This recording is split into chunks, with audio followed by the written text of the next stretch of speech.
السلام علیکم ورحمۃ اللہ وبرکاتہ۔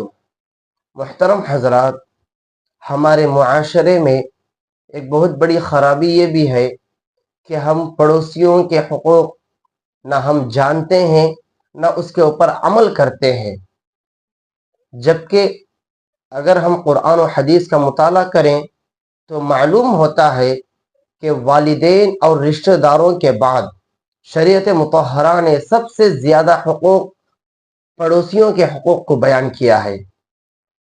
اللہ کے نبی صلی اللہ علیہ وسلم بیان فرماتے ہیں کہ ایک مرتبہ حضرت جبرائیل علیہ السلام میرے پاس آنے کے بعد پڑوسیوں کے حقوق کو بیان کرنا شروع کیا، اور اتنا پڑوسیوں کے حقوق کو بیان کیا کہ مجھے ڈر ہوا کہ کہیں پڑوسیوں کو وارث نہ بنا دے، اپنے ترکے میں سے پڑوسیوں کو نہ دینے کا حکم کر دے۔ اتنے زیادہ پڑوسیوں کے حقوق کو حضرت جبرائیل نے بیان کیا ہے نبی پاک صلی اللہ علیہ وسلم کے پاس۔ پڑوسیوں کو کسی بھی طرح کی تکلیف نہیں دینی چاہیے، نہ ذہنی تکلیف دے، نہ ان کے جان اور مال کو نقصان پہنچائے۔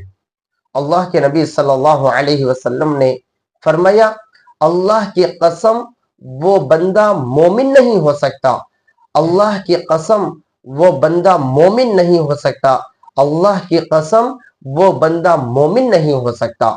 نبی پاک صلی اللہ علیہ وسلم نے اللہ کی قسم کھا کر 3 مرتبہ یہ جملہ ارشاد فرمایا۔ صحابہ نے کہا کہ یا رسول اللہ، وہ کون سا بندہ ہے؟ تو نبی پاک صلی اللہ علیہ وسلم نے فرمایا کہ جس بندے کی ایذا اور تکلیف سے اس کا پڑوسی محفوظ نہ ہو، یعنی ہمارے پڑوسی ہماری تکلیفوں سے محفوظ نہیں ہے، تو میرے بھائیوں، ہم نماز پڑھتے ہوئے بھی، روزہ رکھتے ہوئے بھی، زکوٰۃ دیتے ہوئے بھی، دین کے تمام کام کرتے ہوئے بھی ہم پکے اور سچے مسلمان نہیں بن سکتے۔ ایک مرتبہ اللہ کے نبی صلی اللہ علیہ وسلم کی مجلس میں ایک عورت کا ذکر ہوا۔ ایک شخص نے کہا کہ وہ عورت بہت زیادہ نماز پڑھتی ہے، بہت زیادہ روزے رکھتی ہے، اور بہت زیادہ زکوٰۃ، صدقہ، خیرات کرتی ہے، لیکن اس کی زبان سے اس کے پڑوسی محفوظ نہیں ہے، اپنی زبان سے وہ پڑوسیوں کو تکلیف دیتی ہے۔ تو نبی پاک صلی اللہ علیہ وسلم نے فرمایا، ہی فی النار، وہ عورت جہنمی ہے۔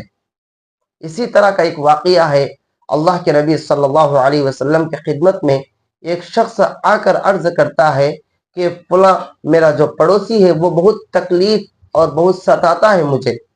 تو نبی پاک صلی اللہ علیہ وسلم نے فرمایا کہ جا کر اپنے گھر کا پورا سامان سڑک کے اوپر ڈال دو، گلی میں ڈال دو۔